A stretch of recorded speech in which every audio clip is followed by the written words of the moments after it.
I've been working out for quite a few years now.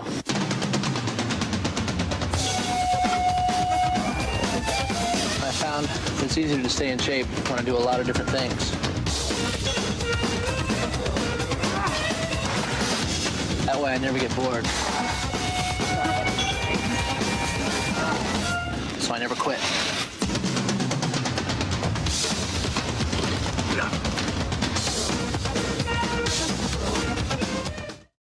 Ladies and gentlemen, please welcome Craig Blanchett, our host this evening. He had no idea I was going to play that commercial from the 80s. No, I didn't. I'm just like, what the heck is going on right now? That's hilarious. Well, good evening, everybody. Yes, I am Craig Blanchett, and it's my honor to host the call tonight. Let's talk. And let me get my slideshow going here. We're gonna have a great presentation.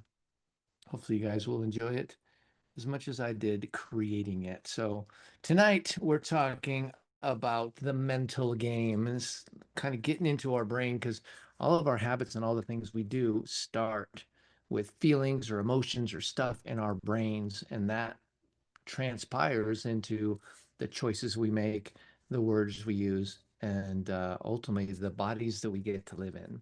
So why we do what we do without thinking and how to change it. So this is the whole idea of running kind of in an autopilot mode versus running on purpose. And so we'll get right into it tonight. And by the way, welcome everybody. If this is your first time, we're glad to have you. Who recognizes this? You guys probably can be sending me some message in the chat. I just pulled up the chat so I can see some of those as well.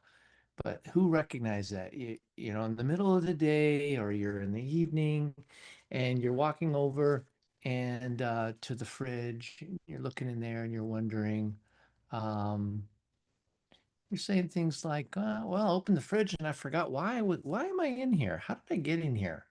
Right? Maybe you're scrolling Instagram for just a second and it turns out to be multiple minutes later. What about eating with the TV on and not even really realizing that how much you've eaten? You know, it's like I'm just eating and I taste it, but I don't really acknowledge that I'm actually tasting it. I'm just kind of just consuming, right? It's a brainless consummation of calories, right? What about reading something and you have to go back and read that paragraph multiple times? What about saying yes only to regret maybe your yes later? So if you've done that, yeah, I see a lot of you guys. Yep, that's me. No, not at all. That's funny. Um, so it's not about shaming ourselves. It's about noticing the moment we went missing in our brains and getting ourselves back. So it's like the minute that we went on autopilot and we just started mindlessly consuming something. And that's the key because autopilot is actually a really good thing. It's a really good thing when you're driving, you know, that you can be talking to someone on the phone and you don't run red lights and you don't, you know, drive off the road. So autopilot is really good for a lot of things. Think of all the thoughts you have maybe while you're um, exercising, or maybe you're in the shower or whatever. And imagine if you had to be so on purpose with everything you did, you know. And so autopilot is really good for routine tasks, unless those routine tasks are consumption of calories. Autopilot is horrible when it comes to that. Those things that stick on later. So when we think about it, when we're mindless, that equals disconnected or not on purpose. You know, we're just kind of a robot going through the motions. And so you're doing something, but your mind and your intentions are not really in it. A lot of times people will say the term stop and smell the roses, right? And that's trying to get us to stop and say, where are we at? Well, what's going on here? Are we enjoying what are doing? Are we on a trail? We're out in nature. We're out doing something and literally stopping. You see a rose and you don't just see it, but you stop and you smell the roses, right? You stop and you look at that amazing picture. Or when you're going out to eat, you stop and you appreciate. When was the last time you appreciated just looking at the colors of your lean and green? I'm guilty of that. I'm just like, what tonight, my wife fixed us broccoli nachos. So it's really simple. It's like 3 ingredients: broccoli, mozzarella cheese, and some ground lean beef. Just kind of mixed together. And, I pretty much I enjoyed the conversation, but I pretty much just ate the meal. I didn't really stop and look at the colors and all that. Right. So not really in it. There's no pause. There's no check in. There's just go, go, go. Get her done. Go get it. It feels passive. It feels automatic, being mindless. Some things you can do that are mindless. And like I said, those are good things. Food is not one of them, right? So you're driven by an urge or a default structure, right? The like, hey, I think I should go. I think I need a little something, right? And so then that impulse or that urge, you find yourself in the pantry, or you find yourself in the refrigerator, you find yourself up in the middle of the night. These kinds of things, what I'm talking about is kind of that mindless calorie consumption. And bottom line, you don't need calories in the middle of the night. It's just not true. So you're going to be fine. So when was the last time you ate and didn't remember it? Everybody's talking about my broccoli nachos. That's so funny. Um, yeah, earlier today, right? You think about you eating a nice meal. Think about the meal that you had maybe on your last birthday or anniversary. Do you even really remember what it was? I know for me, the time when the meal is the most important is bite zero, right? So you got a steak in front of you, and the best bite is the one before the first one. It's that anticipation. Then after you're into maybe 1 or 2 bites, you're just kind of mindlessly eating. You could even be full, but it tastes good and it's a distraction, and you're just kind of plowing through it. Those are all calories, and those all calories add up eventually, right? So think about that. Think about mindlessly doing things. Make sure that they're calorie free, right? Or they're not really sucking your time. So we're talking about this idea of autopilot, and autopilot is triggered by a habit. Maybe, when we work from home, we have a food factory. We call that the kitchen, and it's in our homes. And we can go there and we can get food all day long. If you were at work, you might not have a food factory right there. It might be time to actually work, and you have to, go out to eat, or you have to go to the lunchroom or something to actually eat. But usually, this autopilot is triggered by a habit, like brushing your teeth, or an emotion. I'm feeling a little lonely. I'm feeling a little anxious. I'm feeling a little bored. Something like that, right? It's little to no awareness, just enough to get you to act or move or go to the thing. And this is a big one: prioritizes right now rather than later. I'm going to break that down a little bit here. When you have these impulses to get up and go eat, it's prioritizing changing your state of mind right now, but it has little reference or respect to the plans that you laid when you woke up this morning. The plan that when you started your latest health kick. All right. When you decided you wanted to get this weight off for good this time, right? The only thing that's going to keep your weight off is if you change the way you are. That's it. You can't temporarily eat a certain way and expect long-term change. It just won't happen. So prioritizing the now and the urgent rather than considering the after, the later, what comes next, right? It often leads to regret or even shame. because we said we were going to eat good today. And by golly, we got up this morning with good intention and a good structure and a quality plan.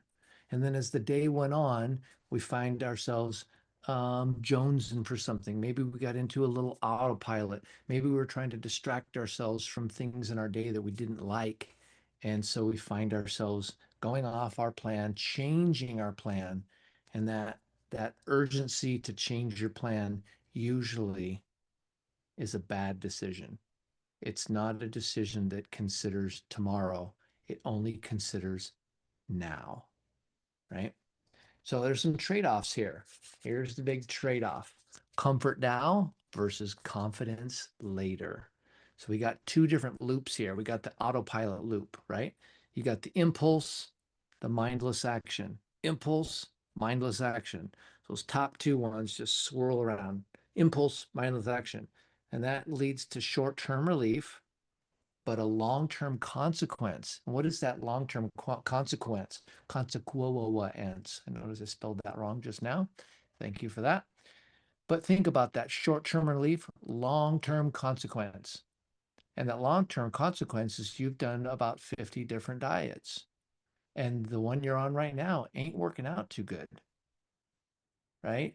Because you still are listening to those mindless actions and those impulses that are just happening. They're only concerned with right now. The other thing I think about is this is the steps to really having a plan and a process that changes you. You think about the long-term reward, right? And then it's the short-term discomfort, but it leads you on a path, a purposeful path to take you where you want to go. When you guys started the 501 the first time, that's what you did.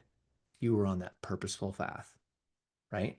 Long-term reward, you were having some good success, you were really clear, and then the novelty of the whole thing kind of started to wear off. Novelty is the newness of the newest diet. Some of you guys have been on and off the 501 for a long time, and it ain't working for you. You've gained most, if not all, your weight back, and you keep going back to it every Monday saying, I'm going to get it this time, right? It's not. Novelty's gone, so you can't borrow energy from novelty. It's just the actual work. One thing I said a couple weeks ago was, consider making your health more like laundry and less like Disneyland. Think about that. The idea of just the standard things that you do every day, and the result is clean clothes. Versus Disneyland, where you get all excited, right? And if you stayed at Disneyland for a week, you would probably lose your mind, right? Because the novelty worn off and you realize there's just a lot of stuff I don't really want around me. But in the beginning, it's all awesome and amazing. So think about these two different paths, autopilot loop versus the purposeful path, the decision you make. I had one of my clients, and for 1 week, she's been on the 501 journey now for about a month and maybe 2 months. And 2 weeks ago, 3 weeks ago, she lost 0.8 pounds in a week. And then the next week, she lost 0.6 pounds. And I'll be really clear. If you're not losing 1 to 3 pounds each week, you're missing something. It's just biology. Okay. And so she said, what do I do when I get hunger pains? I hope you guys are listening, because here's a massive tip about to drop. She said, what do I do when I have hunger pains? And I said, I have noticed that hunger pains come when my body is optimizing fat burning. So it's like it's double dipping on the fat, and I'm biologically hungry. And so I just asked her, I said, will you die if you don't eat? And she said, no. And I said, when are you going to eat next? She goes, in less than 2 hours. And I go, so what if you were just hungry for a little bit and you're going to be fine? And she just kind of laughed and she said, you're right. I'm just a little hungry. I don't need to solve my hunger with something. I said, just gut it out. Be a little bit hungry. Drink some water. Don't try to solve it. And you're going to 2 hours later, you're going to eat again. The next week, she lost 3.8 pounds. 3.8. And I said, so what do you think? She goes, I don't mind being a little hungry. Think of the difference there. 0.8, 0.8, 0.8, 3.8. Imagine how quickly you'll get to your goal weight if you just navigated a little bit of hunger once in a while. Just sucked it up, right? It's only hunger. It's not going to kill you. So, next step here, pause, pause, pause, right? This is like stop, challenge, choose, right? Similar to that. So you got to start stopping. That's like notice.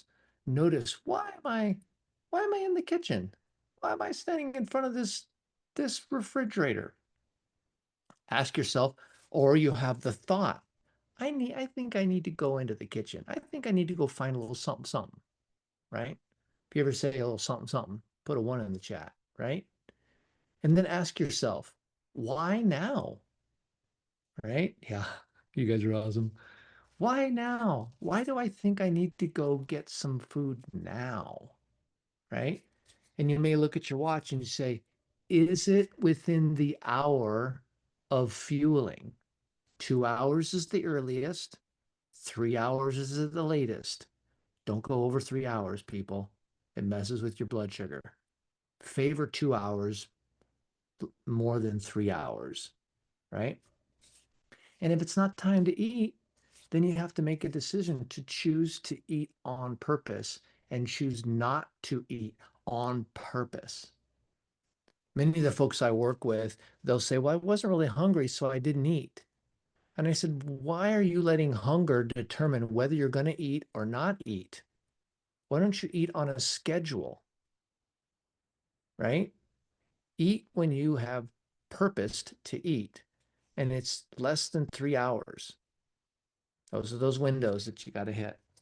So pause, pause, pause. Notice, what are the thoughts going on in my head? Ask myself, why now? Why is this so important that I need to do this right now? Right? And then choose to do whatever you're going to do on purpose, not out of impulse or just a fleeting idea. Okay. And so, where in your lives do you find that you get checked out? Where are you operating on default, on that autopilot? Can you guys think of some areas where you do that? Is it on the weekends? Is it in the evenings? Are you at home during the day and the kids are gone? Where are the times when you find yourself checking out? Is it while driving in the car? Maybe it's on road trips. Oh, I have to eat something or I'll fall asleep. How about you just drive when you're rested? Evenings. Evenings is a huge big one, guys. If you guys think of this here, for those of you that struggle, you start the day great, and after 6, it's the wild, wild west. I'm talking to you right now. What if the separation between your thriving and success was you battling evening hunger and you gave yourself a eating curfew? Never heard that before. But what if you gave yourself a curfew on eating and you just didn't eat after a certain time, no matter what? One thing, you're not going to die. You're not going to starve. You might suffer a little bit of hunger. But what if that was your area of weakness and you put it in a headlock and busted it up? What if you just took out both gloves and you just battled? I know for me that's what it is. I like to get a little cereal around 8 o'clock. Who's with me on the cereal at 8 o'clock, right? And the cold almond milk and the crunchy cereal. Of course, it's a good cereal, so I can lose all those excuses. It's almond milk and it's protein cereal and it's good for me and it's healthy. I don't need to be eating cereal at 8:30 at night. I just don't. And I noticed that I maintain my weight better when I just put a curfew on my evening bowl of cereal. I haven't died. I'm still here, people. right? Have these thoughts and go in and battle it. Like, what if the struggle you've had your whole life that's gone on for decades at a low level struggle? What if you just ramped it up and you battled in the evening and you just said, no, I'm not going to eat. I don't care. I'll go in and I'll brush my teeth. And then we go in a different room. We get away from the where the kitchen is, right? Brush my teeth, get away from the kitchen.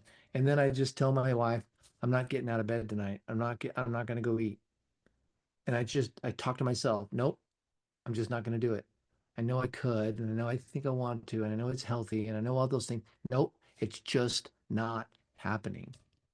I'm telling you, if that is the time when you go off the rails, what would it look like for you to tear it up, set that curfew, struggle a little bit on purpose?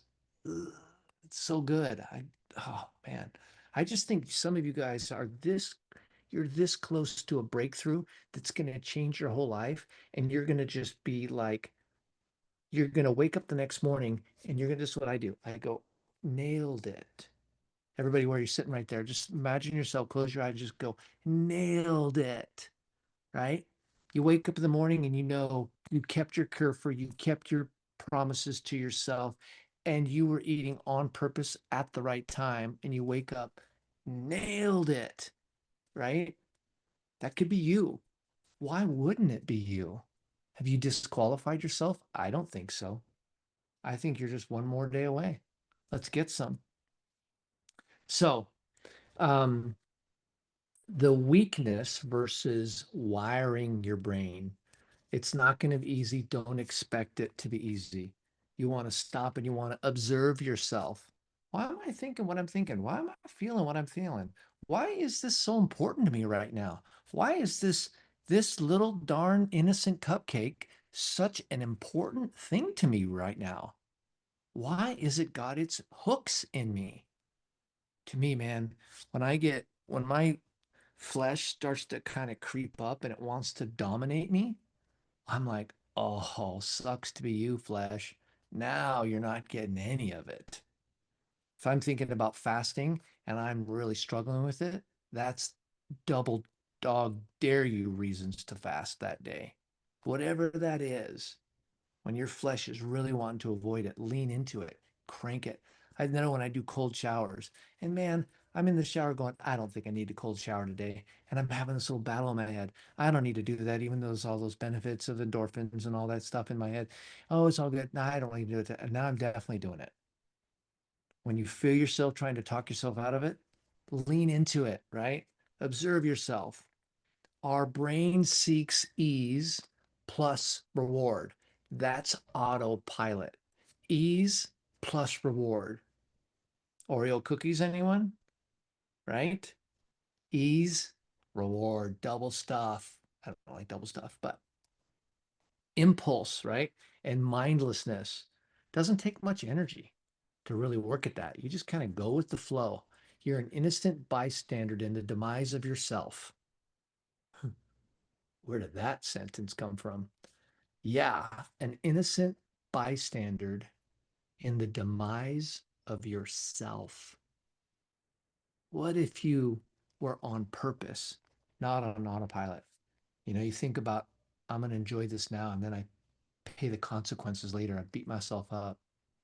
Well, you can rewire your brain, but only through repetition and resistance to those things that want to be satisfied right now.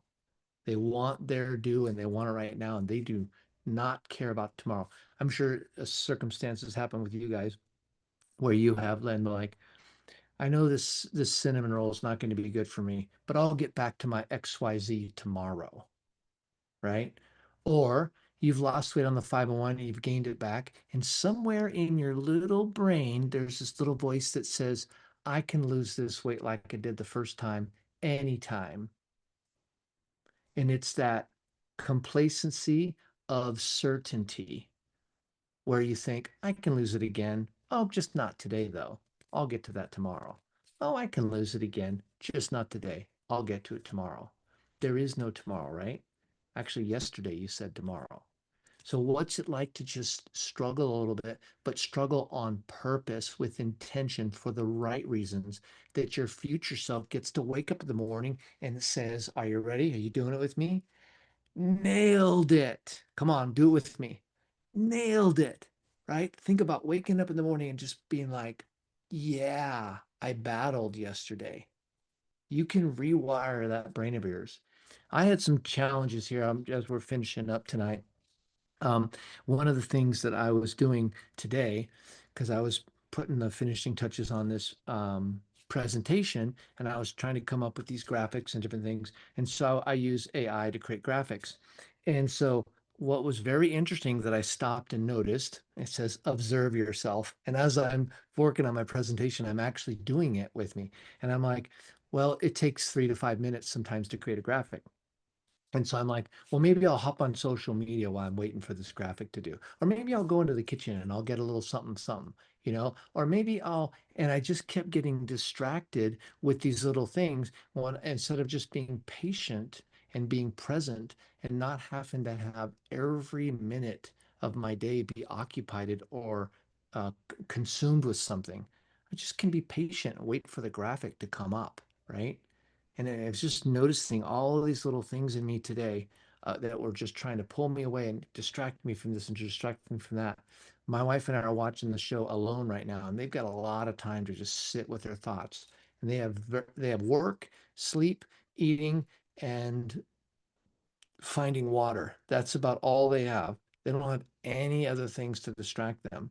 And it's amazing when you stop and you put the technology away, you put the distractions away, and you just observe yourself and that desire. So anyway, I hope you've enjoyed this today. And I want you to kind of remember about that, yeah, that eating curfew, giving yourself a curfew each day. And I want you to imagine you waking up the next morning and saying it with me. You guys ready? Nailed it. All right, you guys. You guys have been fantastic tonight. Coming up here on May 5th, we have one of our famous once a month. It's the Health Pros Live Q&A.